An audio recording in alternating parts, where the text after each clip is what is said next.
Nah, how y'all doing? This is definitely a message I wanted to make sure I got off my chest in a video I wanted to break down, which is a speech I just heard that was delivered by the Prime Minister of Canada at the Economic Forum of Davos, right? And it's my first time hearing about it, of Davos since Economic Forum. And I guess as I'm getting older, I'm starting to become more privy to the different conferences and forums that's being held with national leaders, well, international leaders, right? And I think it just it's every now and then I come across a speech that's delivered by either a prime minister, president from a different country that just, I feel like it's just imperative that we are cognizant of how other countries see America or see the superpowers, right? And I think this speech that he delivered, it's not even that I think, he stood on business and he spoke to a lot of things that remind me of David Walker's Appeal to the Colored People of the World, right? And this is a book I would recommend you all to read, where he speaks to a message that he would like to send to basically all the people of color of the world that's oppressed. But when the president or the prime minister of Canada he speaks, he talks about this idea of the unity amongst the middle powers, right? And the speech that I remember I seen by another foreign leader that really like struck me was Antonio Guterres, who is now the Secretary General of the United Nations. And he spoke at the last meeting of the United Nations. I remember just hearing him speak, and I was like, yo, I just get so thrilled when I hear other leaders speak, because I think a big part of being like American or being born in America, and I'm gonna speak from my perspective, I'll say for me, growing up, I didn't have like a globally conscious curriculum. Meaning I never, I don't know if it's just me, but it wasn't until I got of this age where I had become privy to how politics or international relations work. Like I just, in school, we never talked about Canadian politics, never talked about Denmark, we never talked about Scotland, we never talked about like just certain countries that exist. And it's not until now that I'm becoming exposed in many ways to how other people exist outside the country that I was born in, which is the United States, right? So just hearing the Prime Minister of Canada speak, he stood on business, he said several things that I want to break down, right? So in essence, I'm going to go through various things that I took notes on when he was speaking, and I'm going to bring it back full circle to how it's applicable to what I believe are our solutions for today, right? So what he talks about in essence is this removal of a veil of ignorance and this stopping in a performance within an unjust system that all of the middle powers know don't work. And he says this several times, but he first starts with an essay called "The Power of the Powerless," and he quotes this, and he says like the thesis of that essay that he read was, how did the communist system sustain itself? Was the question he posed, and he said it was through compliance. And he uses this story that's in the essay where he says a store owner or somebody that owns a shop, he keeps this sign up in the store that says workers of the world unite. And he says all of us are being complicit in the system by ignoring the fact that we know the system doesn't work. And I think it's definitely a powerful message right now, because there's a lot going on in the world. And I believe as Americans, or those that was born in America, that we have a certain lens to which we see the world that is not the same thing or parallel to how other people see us. And when he makes this mess, I believe it's just powerful, because he says that, like, how did the communist system sustain itself? And basically he's saying it's through complicity. And he's saying that we all serve as an accomplice to the system when we fail to question it, and we think that through our compliance, it prevents us or shields us from being critiqued or facing some form of consequence. And he says that story of the sign in the window, and he says that we are performing. And he says this message to the middle power. He's saying all of us, we are performing as if we believe that this integration with the superpowers has given us sovereignty, when in fact it has come at the expense of our subordination. And when he says that, I'm sitting and thinking like, oh my gosh. Because I remember in the previous video I talked to y'all about how this idea of we never question what comes at the expense of our wealth. And I came across this quote right here by James Baldwin, and he put it so perfectly. And I want y'all to know that there's times where people may say certain things, or even why it's important for you to read upon others that have come before you. It's because there's times where people may speak upon what it is that you feel, but they just put it into certain words that you may not have had at the time. And this quote right here, James Baldwin says, "No wealth is innocent. Behind every mansion is a graveyard of individuals that was told that their death was destiny." Mic drop. Like when I read that, I said, yo, that's exactly what I meant to say. And I believe when the Canadian president is speaking, he's basically saying that it is an illusion that we believe that this economic integration with the Western powers is giving us sovereignty when we all know that it's coming at the expense of our subordination. Like their wealth is coming at the expense of us. And this is the first time I feel so good, y'all. Y'all gonna feel my excitement. I feel so good being able to like hear the perspective of another country lens on how it is that they see America in Western powers. Because this is the first time I'm hearing somebody it's not even the first time, I'm lying, y'all. Because I've heard Kwame Ture, I heard Morris Bishop. I don't want to pronounce some of the scholars' name that I also want to refer to, but you know, because people like to critique. But it's various people that I have heard from a Pan-African lens speak upon America and its colonialization and also its active imperialism and how it's impacted or led to the stripping of the minerals within countries within Africa. So this is not my first time, but this is just another speech that is of today where I see someone speak to how America's wealth, how their sovereignty is coming at the expense of others. And he says that. He said, but how does this system maintain itself? It's through our complicity. And he's saying that we all need to stop acting as if this system works. And he goes on. He even he makes the proposal. He said, all of us middle powers, we must unite. He said, we are not at the table, we are on the menu. And he emphasized, he said the great powers can afford to act alone because of their military capacity, because of their market size and their leverage to dictate terms, but we cannot. He's making a call to action to all the middle powers to come together. And then he provides the ultimatum. He said either we can compete with each other for scraps or we create a third path of impact. I'm not gonna lie, I don't know if y'all getting how, I don't want to keep just using the word revolutionary, but how important, how vital this message is. And it's important for us to be aware of the international relations because a lot is changing today. And don't think because we are in America, for those of you watching this video that are American, that we have been conditioned to see ourselves as like the criteria to which other countries should aspire to become like. And because many of us may have never, I'm going to say myself, because I have never lived outside of the country, in many ways, the way in which I see the world is only through the lens in which America has conditioned me to see the world. And I even say after watching, I'm like, yo, I need to go live in a different country to see how is life in other countries. Because it may not be that America may be this thing that other countries need to aspire to be like. There may be other countries that have a better template or blueprint to life. You feel me? But because we was born in America, we just normalize certain things and we made to feel as if America is the standard to which other people should aspire to become. Which it may not be that. It may not be that for everybody. There may be a different country. If you live there, you might be like, this is a better lifestyle. I'd rather, this feels like the place I should be. And it just made me think, and he's saying that, yo, it's time for us all to come together. And to stop living in the illusion or the lie that this system is working when we know it's not at the benefit of us. Does it benefit people? We're not saying that it doesn't benefit people, but does it benefit us? It's like saying America is the home of the free. The free of who? The freedom of who? Is the question. He's not saying that the system ain't working. He's saying it ain't working for us. And he does this call to action to all the middle powers, say, yo, it's time for us to come together and to stop being complicit to a system that we know is coming at the expense of our sovereignty. And it's calling us to be subordinate when we have much more power. And then the part that I like is he talks about this idea of like self-sufficiency, but he says it in a certain way, and I wrote it down perfectly. He said, it is the material foundation for honest foreign policy because countries earn the right to principle stands by reducing their vulnerability to retaliation. And I'm going to make that make sense because sometimes people can speak in a certain way and use certain vernacular or diction that could sound complicated. I think they do that a lot in like politics or the political realm. And for those that may not be, I ain't going to say academically educated, but just may not have been equipped with that language, it could come across like, what is he talking about? So I'm going to break it down. Basically, he's saying, and this is how it's applicable to like the individual. I was saying I was going to make that correlation.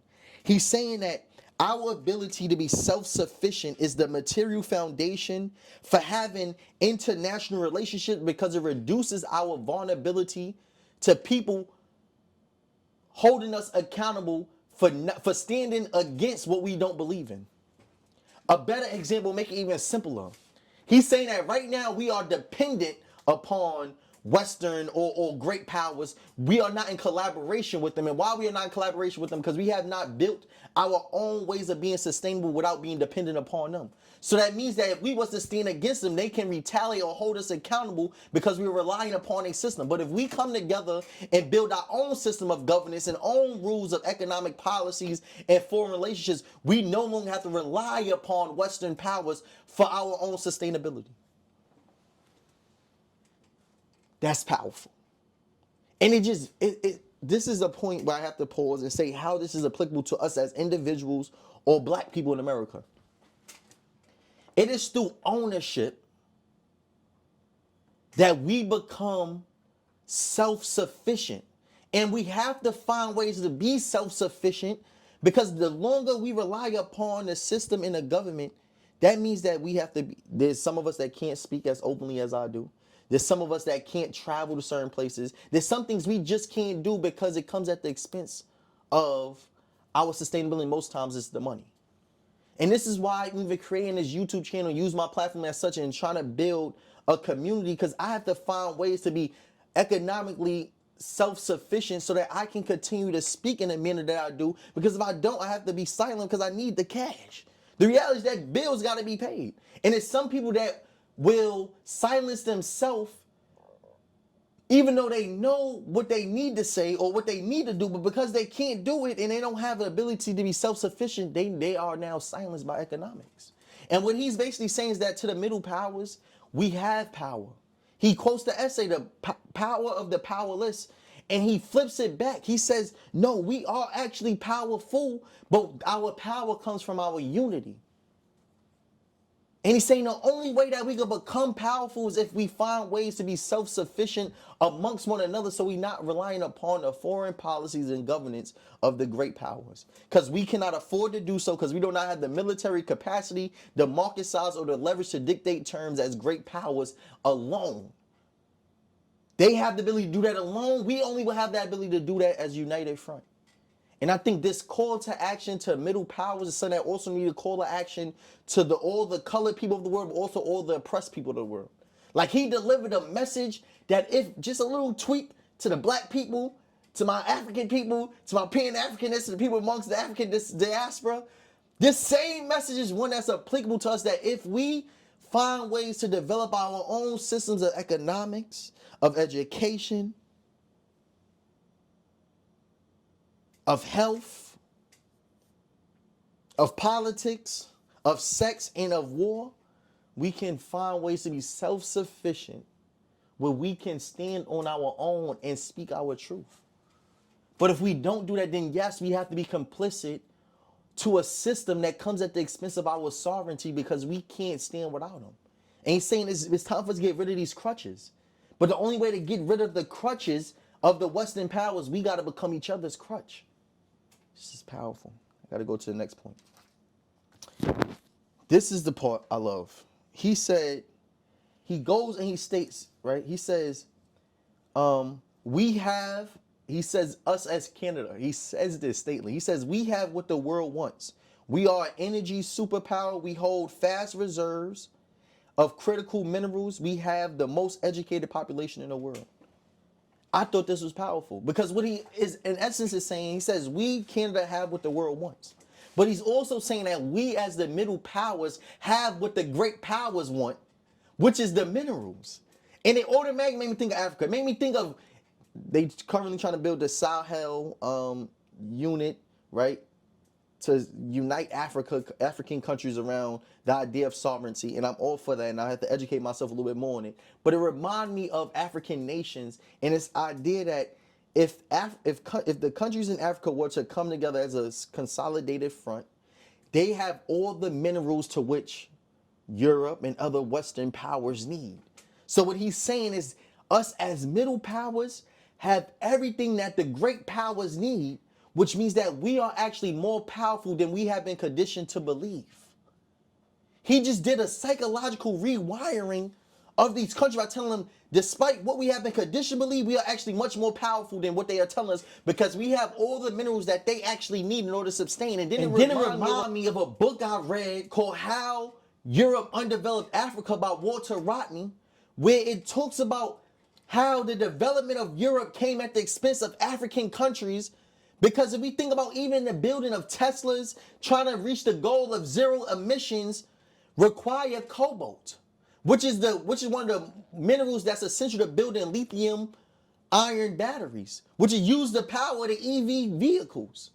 Which means that we did the chain of command and broke it down. We say the goal of the West is to get zero emission, but that requires lithium iron batteries to fuel EV vehicles, which then requires cobalt, which come at the expense of the mining and the youth that's in these mining facilities within the Congo. Now we're seeing this chain of how the goal of the West comes at the expense of the laboring working class. And that's what he's basically saying, yo, we have all the minerals that's needed in order for them to sustain their power.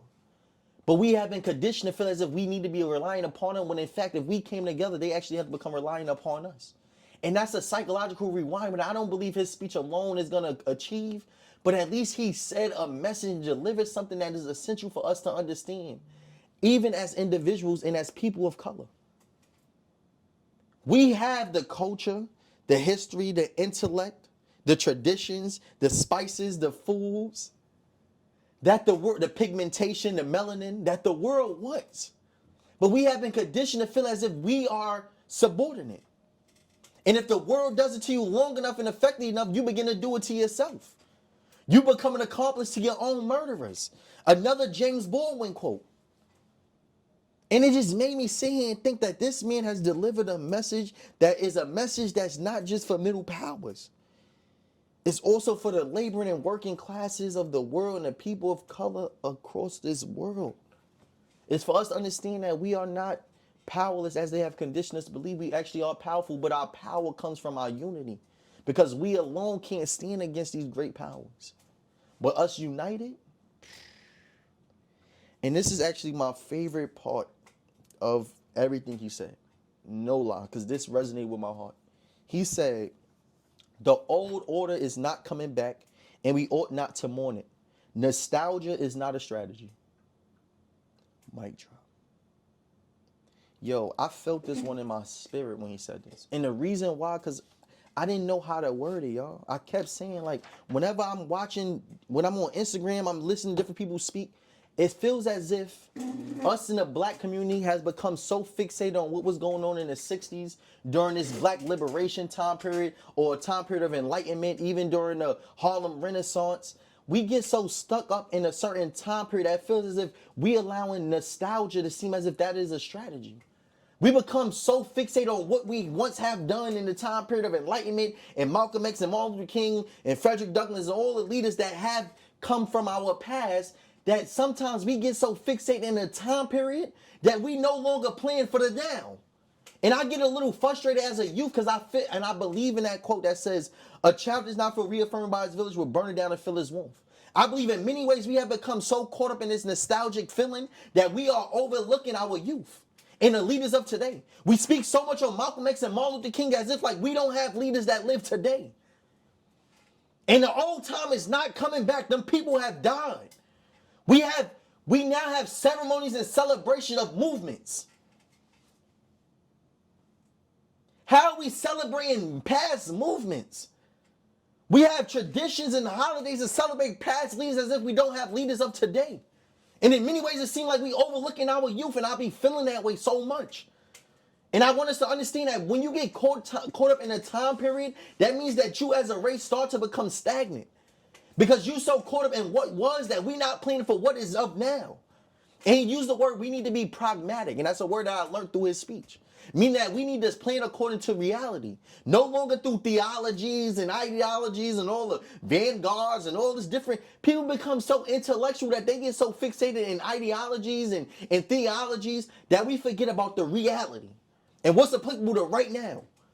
And I felt like that was, he said the old order is not coming back. We ought not to mourn it. Nostalgia is not a strategy.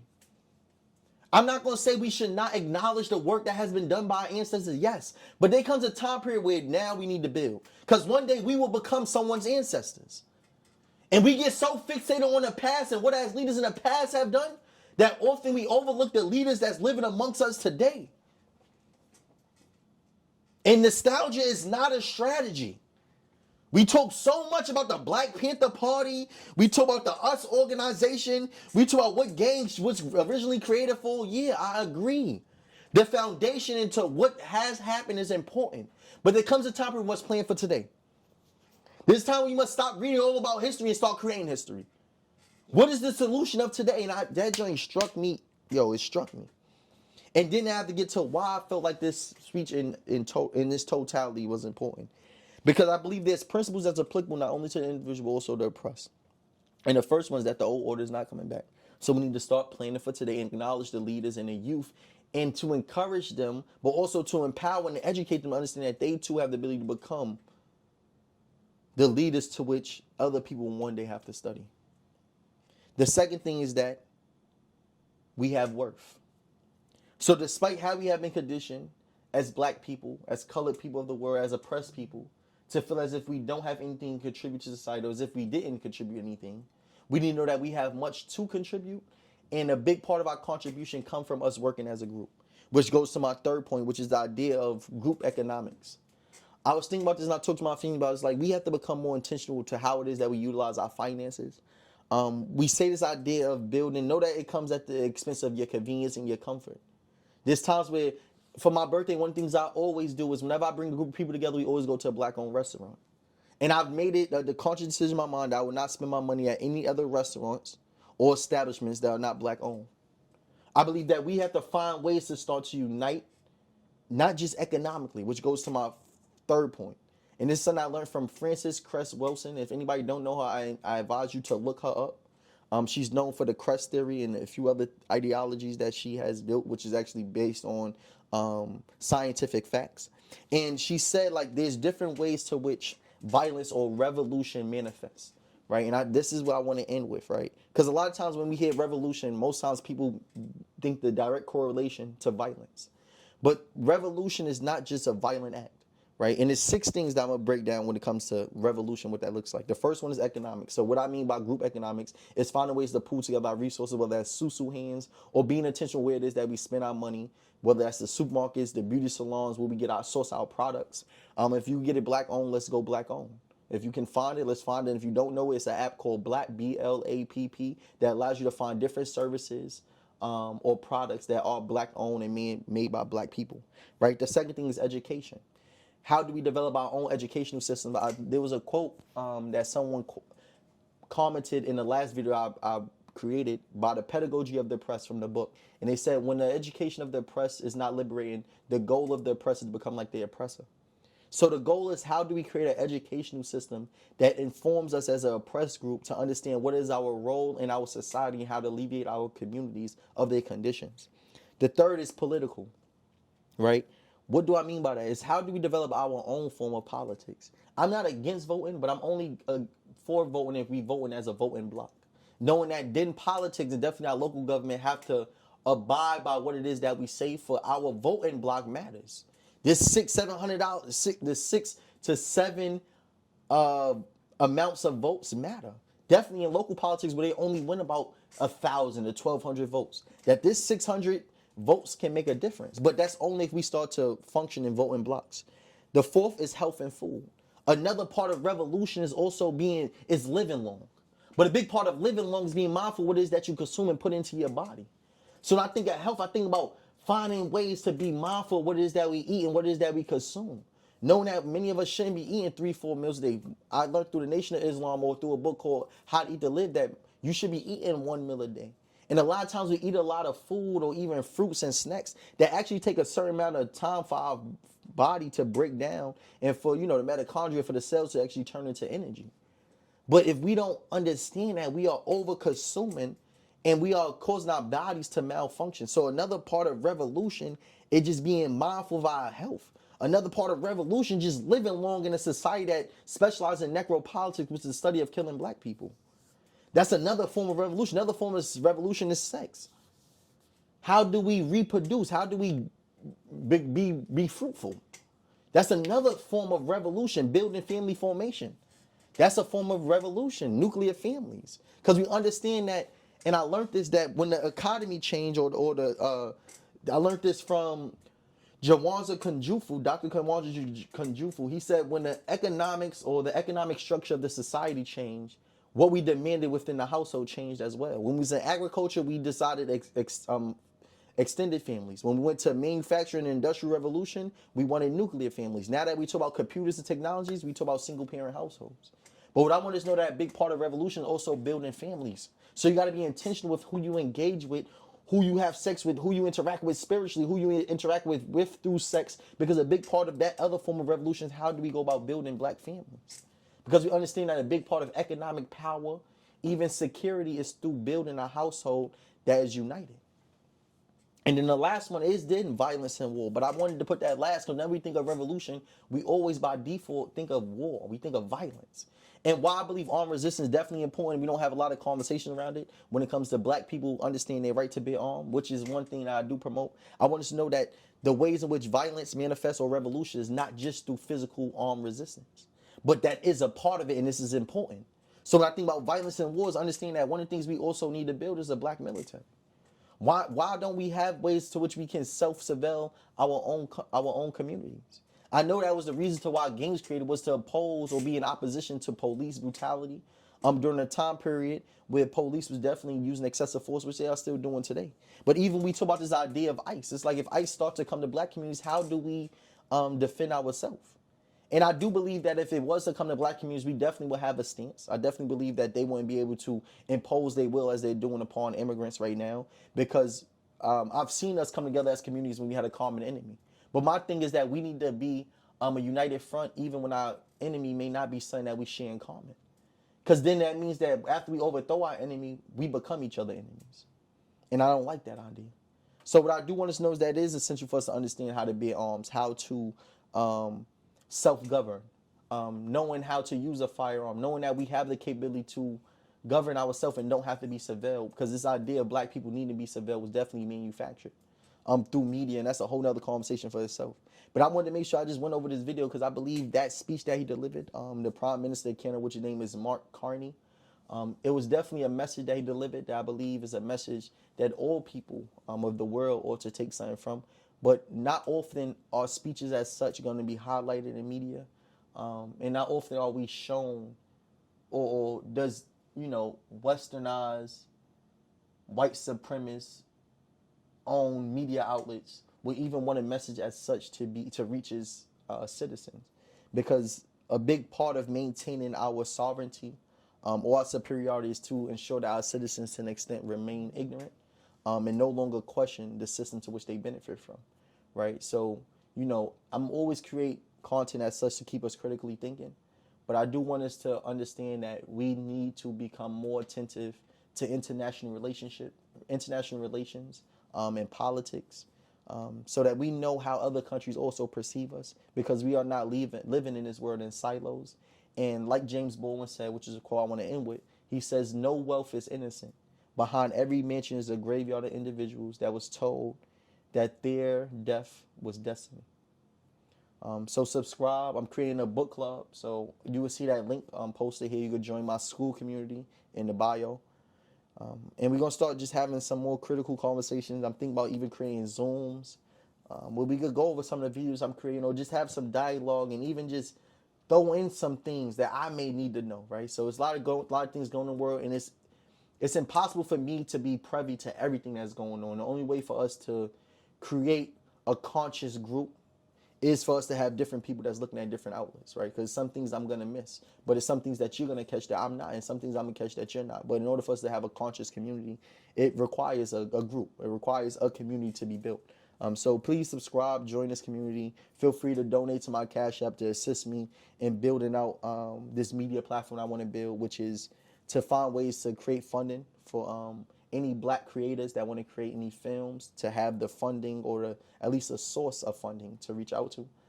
So I just wanted to break down this message.